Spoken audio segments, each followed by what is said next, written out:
Now I've silenced my own telephone, so now we are ready to begin.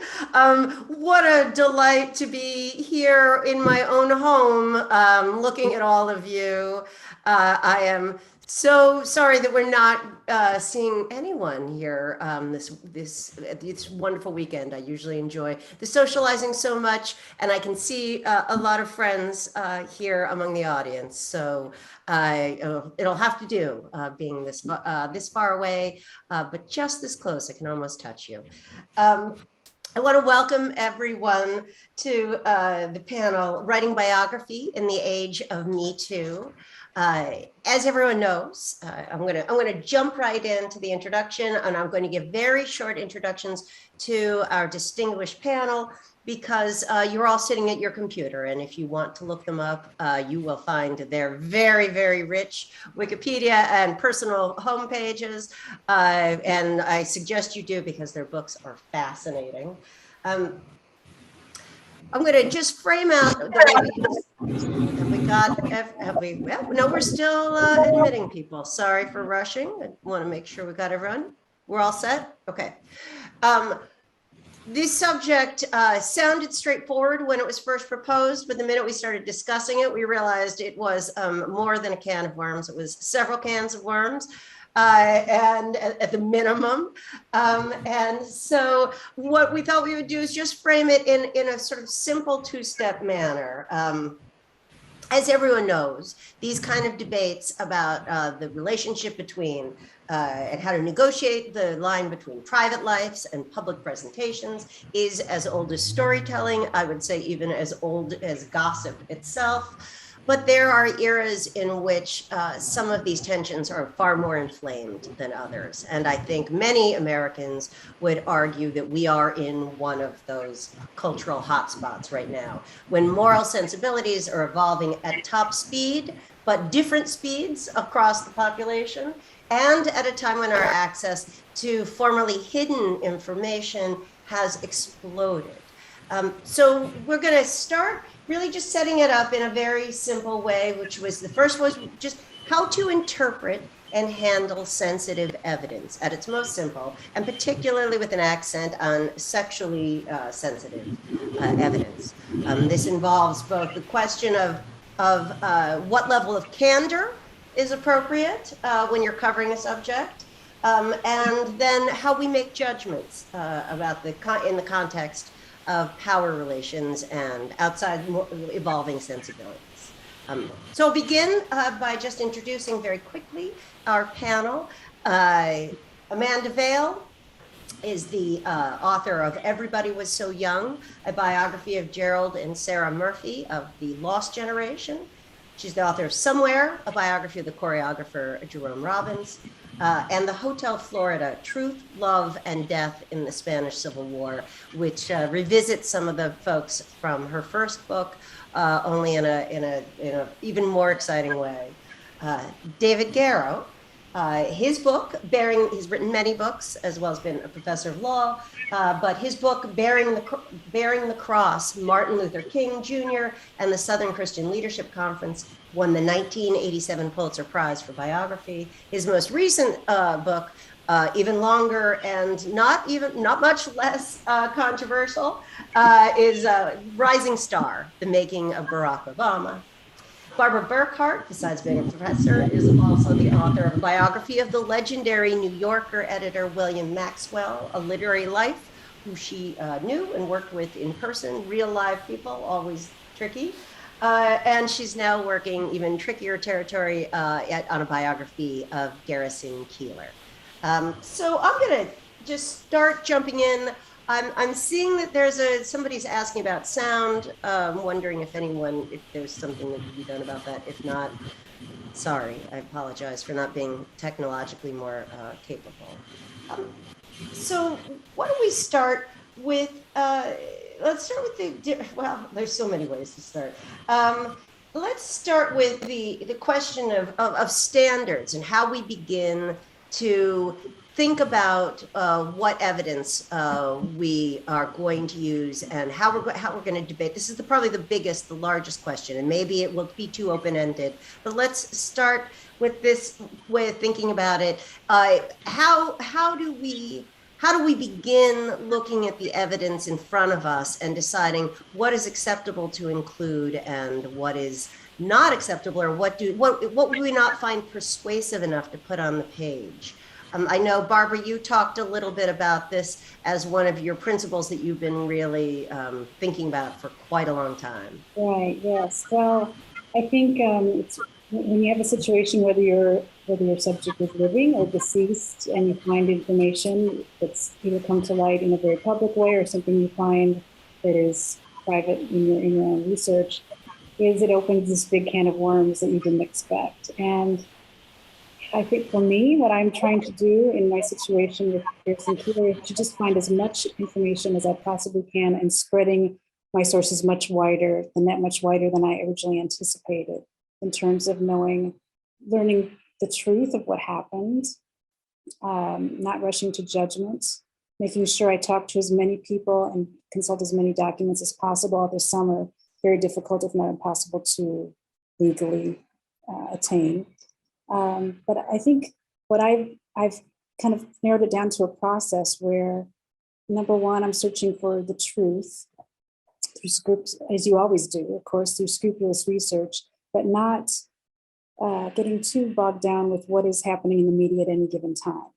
We're looking for the broad picture. At least I feel that I'm looking for the broad picture. And remembering what my dear friend Kate Buford told me that someone else said to her, you're not only seeking to know what the person did, but why he or she did that. And for me, having a lot of more of my research completed already before this even happened, I had a really good sense of who my subject was and is. And so now I'm trying to navigate where all this fits in.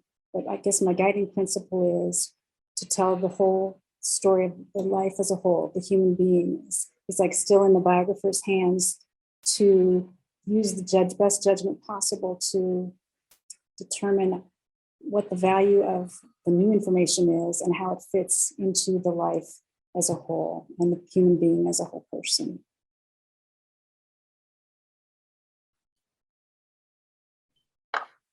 Trying to keep my fuzz down. I'm going to guess that all of us could agree with, I want as much as possible, and I want it to be as verifiable, cross-checkable, if not verifiable, as possible. And yet, I would also think that the word truth is a little bit tricky.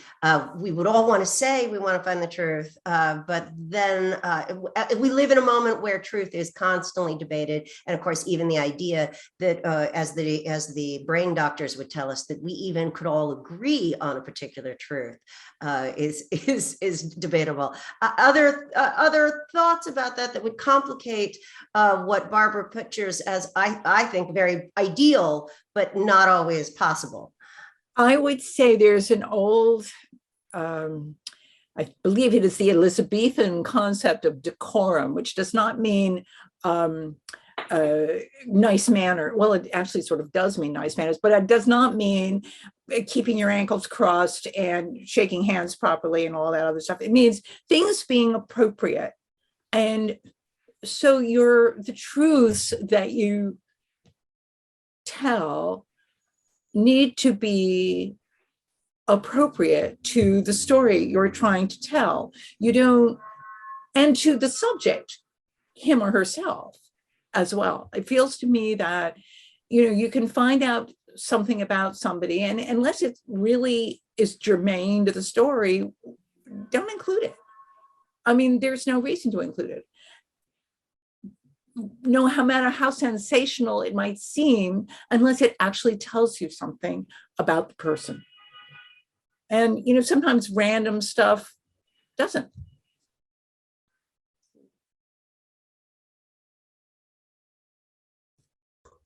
I gotta stop. I'm sorry. You'll just have to deal with my static. I'm sorry, because I will never remember to keep checking, undoing me. David, I'm curious because, of course, there are some who might say it pertain. Well, you've got it. How does it not pertain? How could this particular fact not reshape your? And I'm sure you have had to deal with that in particular, David. I mean, over the course of 43 years or so now, I've interviewed for all my different books something like 1,700 people total, and you learn very quickly that human memory can be incredibly faulty, incredibly creative, even.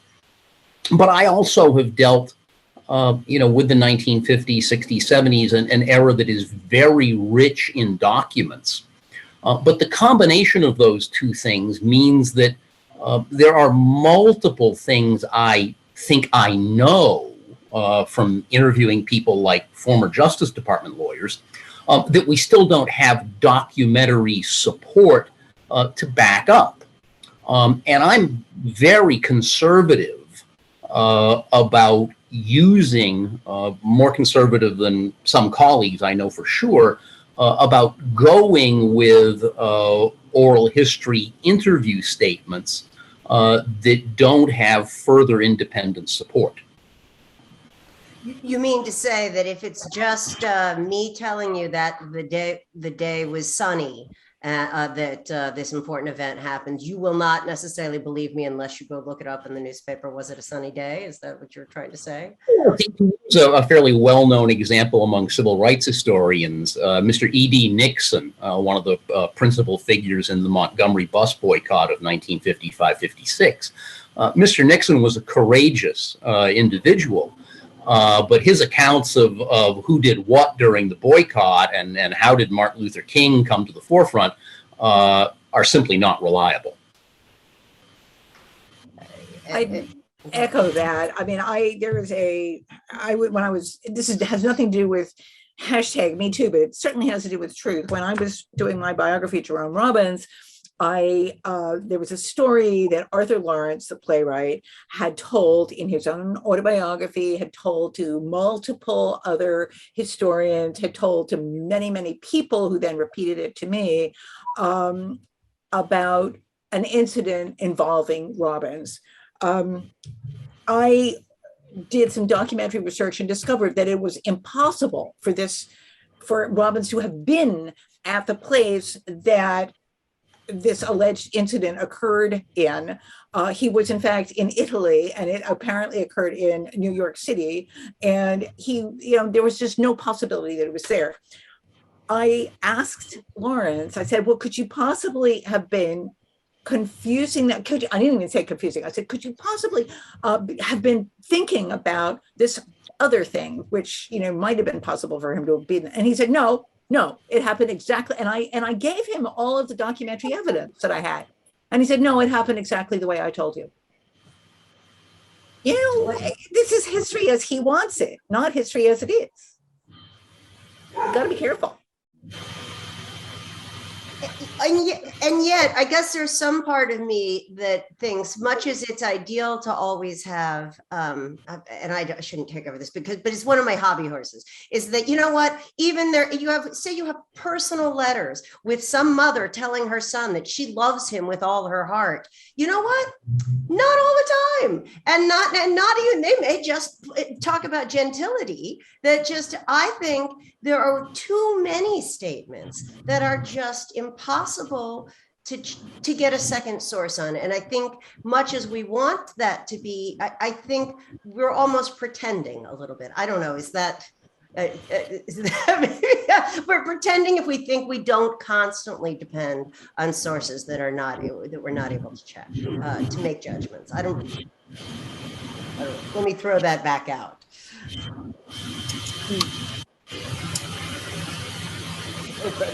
Nobody wants to argue with me about that bold statement.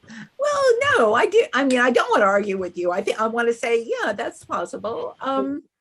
You have to make a judgment. You have to do the best you can. You have to get the most sources you can. And then you have to make a judgment, but you also can't pretend to be infallible.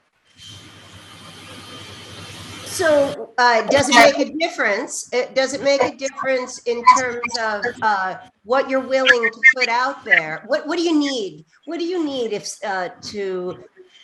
when you start to look at something and you think this is questionable solely because I don't have a second source or I don't have another way of checking it? Or how do you make the distinction between that and this is sensitive? I have a couple sources on this. They're not in full agreement, but this is very, this matters, this subject, this question of whatever, of morality or law or whatever it is. How do you make a distinction between those two separate questions? David, you're laughing. I've got to unmute you. You have to unmute you. I'm sorry. I was smiling at what came up in the chat box. If your mother says she loves you, check it out. Yeah. Go ahead with your.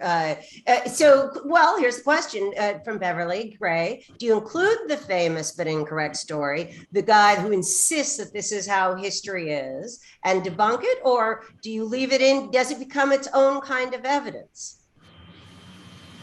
Beverly knows this. My answer to this, because it's something we have exchanged thoughts about via email, and given what Beverly's working on, there's a quite significant example of that involving J. Edgar Hoover, a story that has been widely disproven by experienced historians. So I said earlier that I'm a conservative on evidence, and I should just stop there.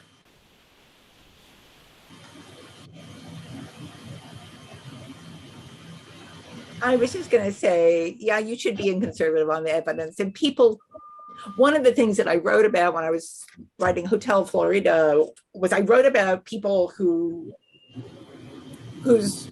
business was to write journalism and who were really writing fiction an awful lot of the time, including Martha Gellhorn, who was famous supposedly for always telling the truth to power, but she made up an incredible amount of stuff, including inventing a whole history of, she pretended that she had been at the Despedida parade in Barcelona when the international brigades were demobilized. She was in Paris at the time, as I found out from just looking at her correspondence and other things. And she totally made up this long dispatch that she wrote about. I mean, it's just a fabrication. And I was horrified, actually, because she has this legend. She is a legend. And, you know, this is far from #MeToo, but it's about evidence. And it's about saying, you know, when something is a lie, you need to call it. And and you have to also, you have to try to find out whether it is. You can't just accept it. Debbie, I may have misread the small print in the chat box and was thinking Beverly Gage when it may well have said Beverly Gray. Yes. My apology. Beverly Gray works on Hollywood, so she knows a thing or two about famous but incorrect stories. She may well know the J. Edgar Hoover story. I would say most of Hollywood could give J. Edgar Hoover a good run for their money in terms of secrecy and moral hammer. Barbara, did you? I was going to say, in talking about making up stories and not knowing what's true, Ruth Franklin, in her biography of Shirley Jackson, has a wonderful meditation on this idea in the beginning of her biography of Shirley Jackson. And I think, and I'm coming across that as well, working with the writer. This is about Me Too, but not necessarily about Me Too. It could be about anything, that it's almost becomes a subject itself. We want to make up things. And it's almost like life and art are one and the same thing. And the writer is telling a story at all times. And so it becomes where you even have to just I'm setting one situation, discuss one way, one time, one way, another, side by side, occasionally, just to, if it becomes that important as a component of their psyche and their character. The discrepancies themselves. Yeah. So then let's move on to something that might count more properly under the heading of Me Too, which is the discrepancies between public selves and private selves when they widen into sources of tension, widening into judgment questions or moral questions or hypocrisy, or just in general, the way in which what biographers do the work of excavating the private person behind the public face.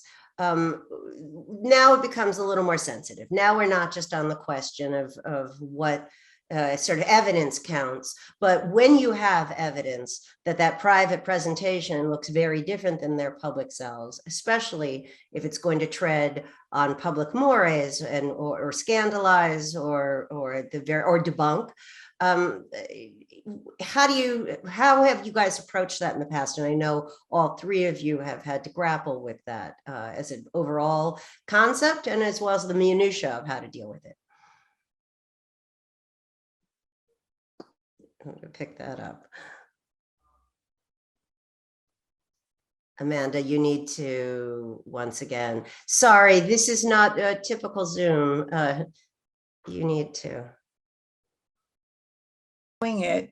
There. I thought I unmuted myself. When I started to write about Gerald and Sarah Murphy, and that was my first book, so I was treading carefully as I went out onto the ice. I approached this story because it was the way it had always been told, to the extent that it was told at all, as a story of a perfect marriage, you know, the fairy tale marriage of this prince and princess, as Donald Ogden Stewart described them.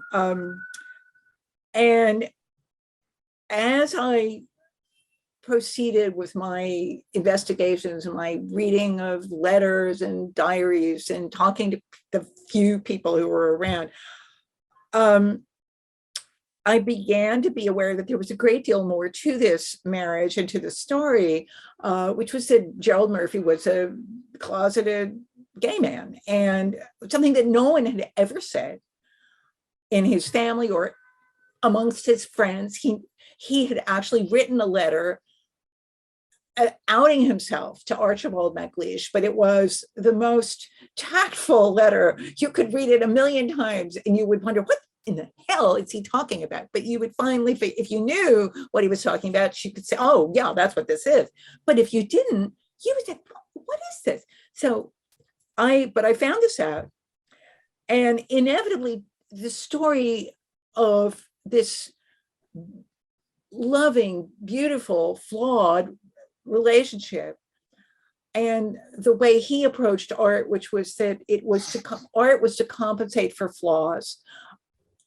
All of this, I mean, the story became integral. The fact that he was not the person that people had said he was so important to the story that I couldn't ignore it. I had to tell it. And I did.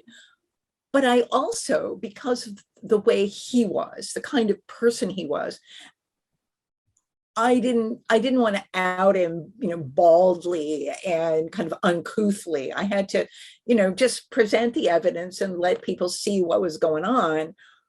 And in addition, I was dealing with the fact that his daughter had been, who had been deeply invested in the relationship of her parents being very, very traditional.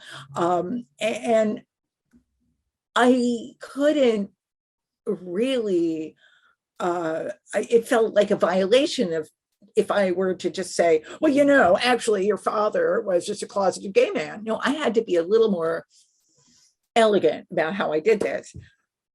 So I tried to be, and of course every reviewer picked up on what was going on. But the kicker here is that when I finished the manuscript, I sent it to her because I didn't want her to get sandbagged by the whole portrayal of her parents. And she read it through and she called me and she said, we had tea. She wanted to have tea. So we had tea, and we're sitting there with our little cups and our little shortbread, and we're nibbling away. And she said, I just love this book. It gets my parents to the life. And then there's a pause and I'm thinking, oh God, here it comes. And she says, I just wonder, little Amanda, do you think that someone reading this would think that my father was a homosexual? And I just sort of breathed in and out for a moment. And then I said to her, well, Honoria, there have been innuendos over the years. Lillian Hellman, various other people had said this or that thing that might make people think of what you're saying here. And I thought the thing to do was to put all the evidence there for people to see what was really the truth, which was the most denial I have almost ever said in my life. And she said, oh, yes, exactly. That's exactly what I thought. And that was the end of the story. And she loved the book. I don't know. I told Does that argue, because I notice a number of our questions here in the chat box are about going back to these oral histories and to the fact that they, not just oral remembrances, but the remembrances will often differ from the contemporaneous record. Is there a case to be made for doing what you said, even when they disagree? So you're putting out innuendo, and you might be putting out what my mother says, I'm the handsomest heterosexual in the world, but my best friend from college says I was, I was always chasing boys. What do you put all of them? Is there a case to be made for putting the debate out there? I guess that's one. Yeah, I think so. I think as a biographer, you have a responsibility to make some judgment, some assessment. But it is true that, I think we would all agree that you don't always know. You can't always make a clear judgment. Sometimes there's ambiguity. Sometimes there are questions. I read about I seem to specialize in writing about closeted or semi-closeted gay men sometimes. Jerome Robbins was famously had relationships with men and women, and I couldn't ignore either of those and didn't. I wasn't going to come down and say, well, he was this or he was that. I had to present the whole story. So in your case, and I think we could see this in the case, some of the blowback that you have received when talking about David, when talking about Martin Luther King's alleged infidelities, there is a question of privacy. Outing, for example, in a gay situation, outing somebody as gay has been considered exceedingly impolite at best, and perhaps dangerous to many people. Same thing with accusing people of infidelity. There is tremendous damage that can be done. And yet, of course, in both cases, those claims reshape the picture of your characters. How did you balance those two things? David, I see you. I think the fundamental number one issue is between people who are still alive and people who are deceased. There's no right to privacy for people who are deceased. But I've dealt primarily with people who are still alive. When I first met Dorothy Cotton in September of 1979, I already knew that she had been the most important person in Dr. King's life from 1963 up until the time of his death. But while Dorothy was very enthusiastically open to talking about Dr. King, she made it clear that she didn't want the history to feature her primarily through the lens of their intimate personal relationship. So both in my 1981 book on the FBI and in Bearing the Cross, I never outed Dorothy as the real wife, as those of us in King world often privately call her. And indeed, all throughout King world, Dorothy's privacy was protected by everyone writing about Doc up until after she passed away. There are still, I disagree with Amanda to some degree, there are aspects or issues in Dr. King's personal life, which I've been aware of for 40 years, and the evidence is not dispositive at a decisive level. And so I've never yet addressed one issue in particular. But in King's case, I mean, the when you're being wiretapped, when any human being is being wiretapped 24/7, everything that transpires, and nowadays with, more modern electronic devices, the possible breadth of collection is even greater than in the 1960s. But electronic surveillance of any sort memorializes for all time a humongous amount of material about a person's private as well as public life. Is there a difference between, if you were not the person to bring this up, to out, in this case, Dr. King, there are many cases in which we're all thrilled as biographers to be the first person to find something out, the first biographer to find something out. But of course, that might feel different. Is there an ethical difference between outing somebody, being the first person to make something public, and discussing something that has already been made public but is nonetheless sensitive or unclear? Debbie, if you're asking me, both with Dorothy Cotton and with another woman who's still alive, whose daughter is very likely Dr. King's child. These were matters I first learned about in 1979, 1980. But I think all of us who've written about Dr. King made the correct decision in respecting Dorothy Cotton's privacy as someone still living throughout the balance of her life. And so none of us who've written about Dr. King felt any controlling urge to be the first person to boy, I don't like the word, to identify Dorothy Cotton. But once it had somebody done it, would that have opened the floodgates and made you more comfortable? Let me answer in a slightly different way. There have been many things I've known for years, thanks to interviewing Justice Department lawyers, about the particular issues in Dr. King's personal life. When then government documents come out on the web that put those issues in the public realm, then I go there. Once the National Archives put something up, you have to confront it. But there remain, as I said earlier, other issues regarding Dr. King, where the relevant documentary evidence is still not out, and that I continue to remain silent on. I think it is by an overwhelming 100%, 100-0 margin, the imperative is to get it right, not to get it first.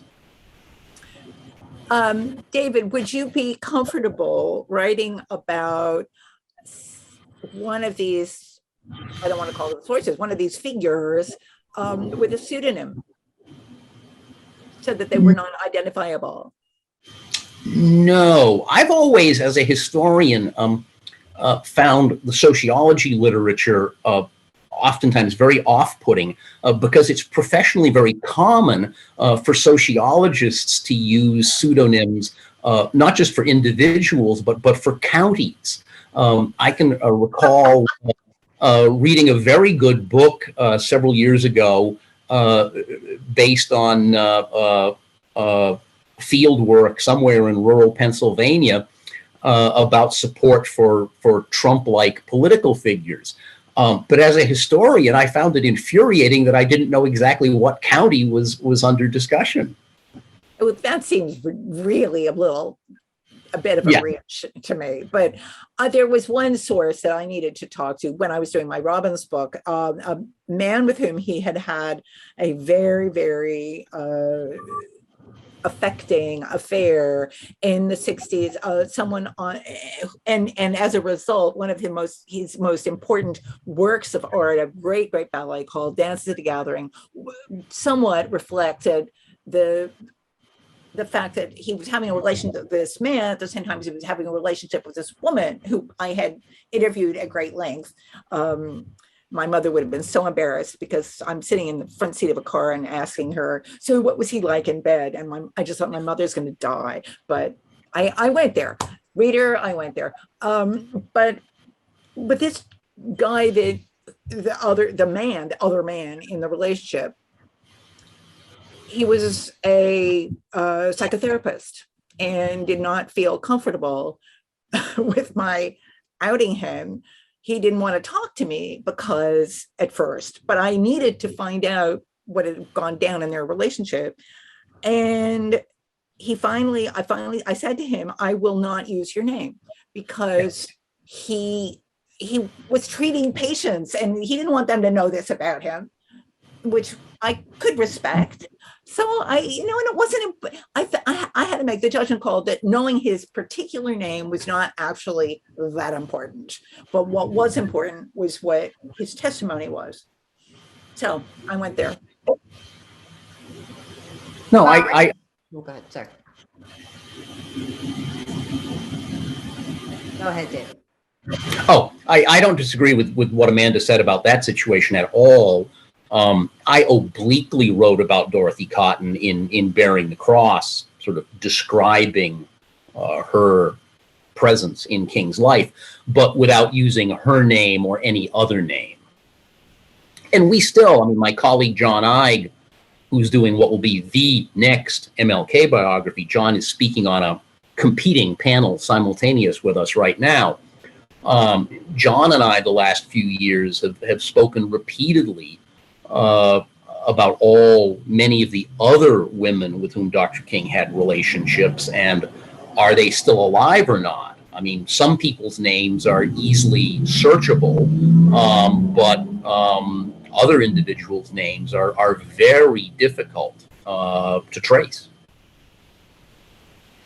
There are some questions here that speak more to the power question of Me Too, that the obligation, or the question is there an obligation, especially as we become more aware of the way power relations bear and an image, the protection of private behavior, have deep cultural consequences, deep political consequences.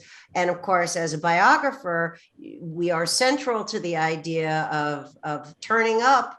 Those who are involved in turning up people's private lives are in our business, even if they are not biographers.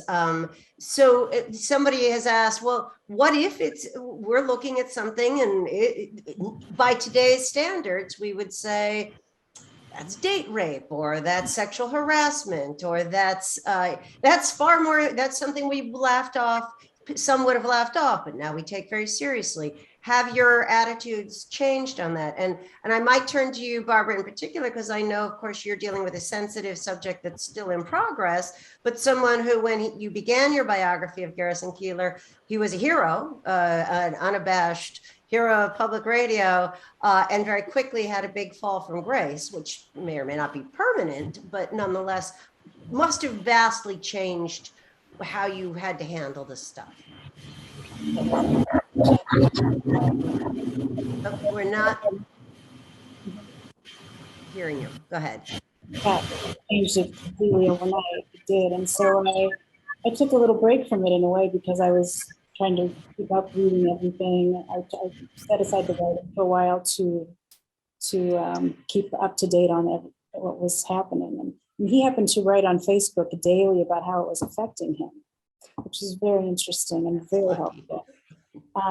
So I, of course, screenshotted lots of those, because some of them came down. But yeah, when you find yourself in that situation and your deadline is ticking, you just have to say, well, I'm glad I have waited, because now things have really come around. Like, he's playing now large venues again for the first time, like Ryman Auditorium in Nashville, and he's kind of having a resurgence with his own fans, I should say. And so, yeah, it does change it completely. I have my ideas about it, just from but I'm getting to what Amanda was saying. I never will know exactly everything. There's no possibility. I don't believe, for a lot of reasons. But from what I know, I'm trying my best to keep what I had written already that was the legitimate life to that time as I understood it and knew it and researched it. And trying to find the right place to put this and the right emphasis to give it. It will have to be there, no question. But now it's for me, not only what happened, how valuable is it, but where does it fit in and what's the reaction and what's the aftermath? So that I kind of have the luxury to think about that now, that it's kind of taken a new arc. Did it change not just the interpretation you will put on the paper, but did it change your mental interpretation, or did you find yourself holding everything in abeyance? I little held everything in abeyance a bit. It did change. I was really, I was so disappointed. Obviously, anybody would be if they, care about their subject, which I do. It's just a fact. So, and it was the time when Matt Lauer and others it was the same week, basically. So it was just a big series of these horrible pieces of news. And with Garrison Keillor being this sort of avuncular, all-American radio broadcaster who sings the national anthem at his programs, it was just a very surreal kind of thing. And he kind of went into hibernation a little bit and was, so now I kind of have a handle on that. I've taken time to talk to a lot of people, and now I'm kind of looking at the aftermath of that, how it affected him and his reputation and how we think of him. There's a question here that is directly in response to what you just said. Writing about how something felt on Facebook, screenshotting those, and the question of whether or not those posts should be taken down. Regarding that question, would you feel comfortable using those screenshots and those writings in your own book, quoting them or paraphrasing? And if so, especially the question is, if they were taken down, would you still feel that they were verifiable sources? I would feel they're verifiable sources, used carefully. I have not decided which ones I'm using or not, but the reason he took them down wasn't because he didn't believe them. It was more because they were causing more commentary than he was wanting to, deal with, I think, at the time, or not. They were taken more negatively. They actually are very just human responses. And so I think taken together, they're quite valuable in how it affected him. A question for all of you, and then I'd like to get to, there's a really great question from Ellen Short here that I'd like to get to. If somebody really hates what you're going to say, and okay, maybe they're still alive, but very well, maybe even if they're dead, they spent their whole lives hiding this fact, whatever it is, whatever their secrets were. Does it give you pause? I can say for myself, having just written about a whole book about prostitution, I decided very early on that I was protecting nobody's reputation, because nobody there gave a damn about protecting the reputations of these women that I was writing about. But that's very different. I was already working in the underground. Did it give any of you pause to think that way?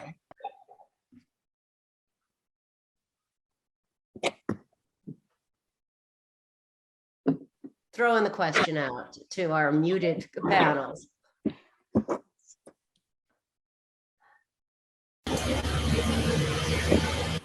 Debbie, if I'm with you 100% on what you just said. I've actually just finished this morning writing a review of an excellent forthcoming book this month, Secret City, A Gay History of Washington, D.C. And that author, James Kirchick, has 100% gone exactly the same way you just described. Anyone want to criticize me for it? Because I'm sure there are those who would. Thoughts? Amanda, did you? You gotta. You've got to. There we are. Okay, now I'm back live. So rephrase this question for me so I can. Well, if somebody really has spent their entire life trying to hide something, or as somebody else asked, if their wives had a lot of depending on the fact that they spent their time hiding something, is there a moment? I mean, is there any reason to say? Yeah, of course there is. I mean, of course there is. If they spent their lives trying to hide it, there was clearly a reason why they did. I mean, it was important. But is it one we should care about? Besides in our interpretation, you know, I go back and forth on this. Obviously, when I was talking about Gerald Murphy as a gay man, I'm talking about this, and his daughter thinks he's not. And I am actually having to, you know, prick her balloon. Of course, her children then said to her later, "Mom, everybody knows Grandpa was gay." I just let them say that, not me. But it was okay. I mean, I did it, even though she was invested in his not being. I said so. Then you get other things where you just, you know, I can't. I'm not sure what I think, actually. I mean, when would it be appropriate not to say something?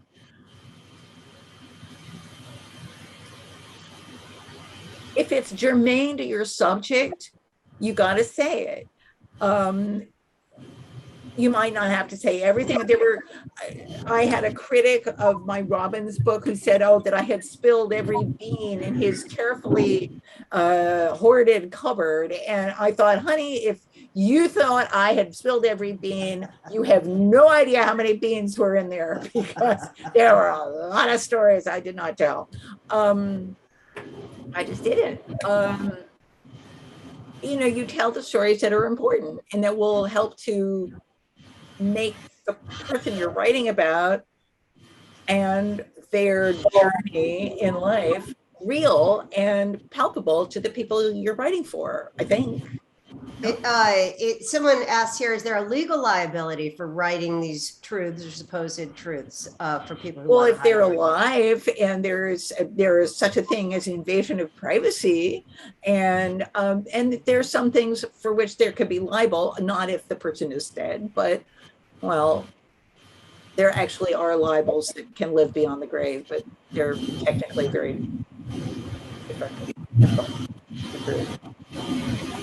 There are two really, there are two questions that are intertwined that move slightly off the sex question, asking about writing about people who are culturally different than yours. Let me just see if I can, actually, I'm going to read it here, because with regard to the era of Me Too, could the panelists speak about the ethical considerations of writing about subjects who are culturally different from the author, race, ethnicity, gender, sexual orientation? For example, how do white biographers acknowledge the existence of the white gaze that they may project onto their subjects' life stories?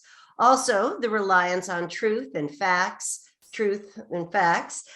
could be culturally interpreted, right? Within Western emphasis on the factual and the written versus a non-Western belief in respect for or anecdotal and storytelling cultures.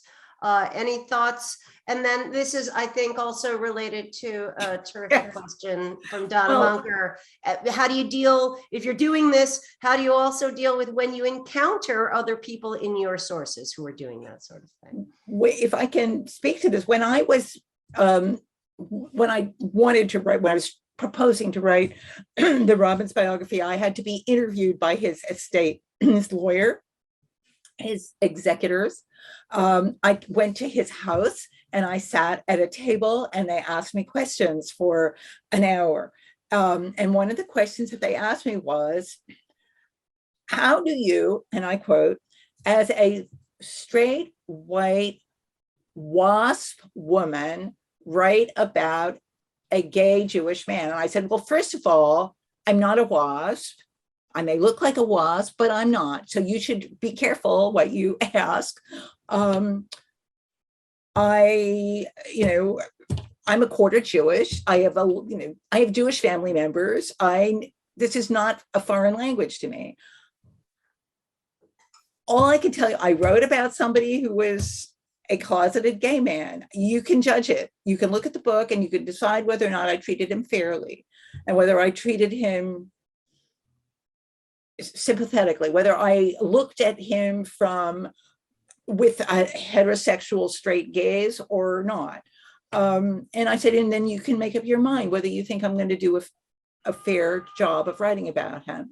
I'm not a dancer. I'm not a person in the dance world. This is a man, I'm not in the theater. And I'm trying to write about someone whose life is there. There's quite a number of things that I'm going to have to not have direct lived experience of, but sympathetic experience of. And I think that is all you can ask of a biographer, is that they have sympathetic experience of what they are writing about.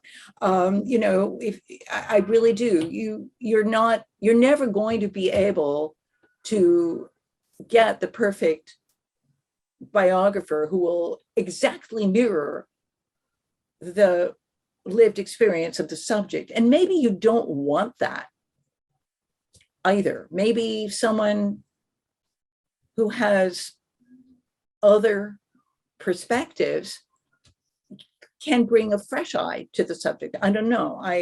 This is just, it literally occurred to me as a thought, but I worry a lot about our current, the current feeling that so much of what is written or said must come from the perspective of the subject rather than from the perspective of the writer, that somehow the writer must have the identical lived experience with the subject. And I don't know that should be necessary. I don't know that it is helpful. And I think it's terribly restrictive, and it's objectifying in a way that I find difficult intellectually. I don't know what Barbara, you both have similar issues. You're working with people of different to varying degrees, different than yourself. Right. What are your thoughts, Barbara? This reminds me of Washington Biography Group. Several times we've talked about men writing about women, women writing about men. I've only written about Maxwell and Keeler. And I don't know why. Those are just who I chose, mainly because of their work.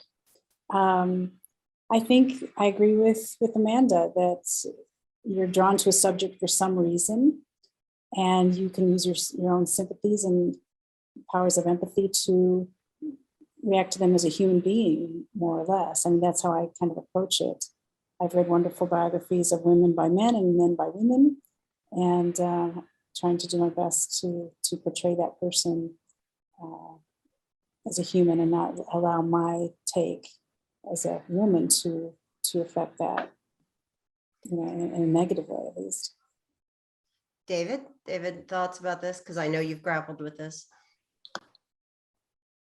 No, I agree very much with Amanda and Barbara. I very forthrightly reject the identity politics fixation of the present day.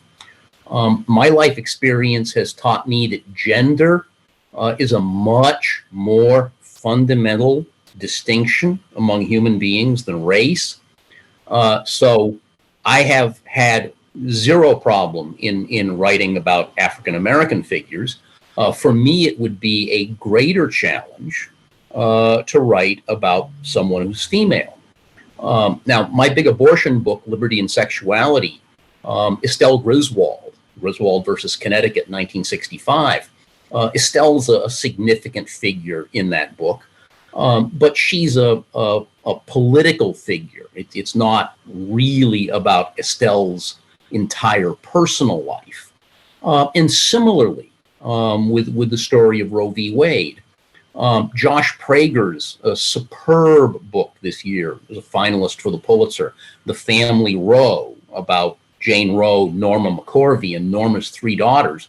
It's an immensely wonderful, powerful book. And Josh, of course, is, male. So it clearly was no hindrance for Josh Prager. but it gives me pause. So maybe that's a good work, because we're coming to the end of this hour. And I apologize for it being so technologically lousy to hear, because of course, all this would have been super lively, beyond lively in person.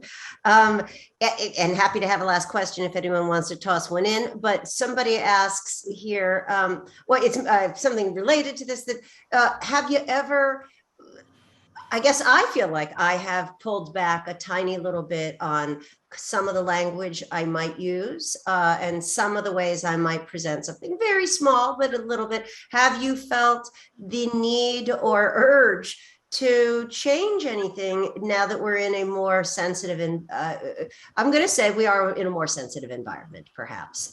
People are much more sensitive to language than when they used to be. Any thoughts? And also, I guess you could set aside mine, because someone makes a very fine point here in response to what was just saying. The panelists' comments are interesting, but there's also a long tradition of white authors writing about people of color and non-white subjects. So there is a privileged aspect to our ability to say, hey, I'm just going to do it the best I can. And it seems to be that perhaps we're not acknowledging. Do we need to acknowledge that more, either along the way or in print? I will speak to this a little bit if I could. I'm currently writing about something rather different from what I've written about in the past. It is a biography of the Schuyler sisters, Angelica Schuyler Church, and her sister, Elizabeth Schuyler Hamilton, who was married to Alexander.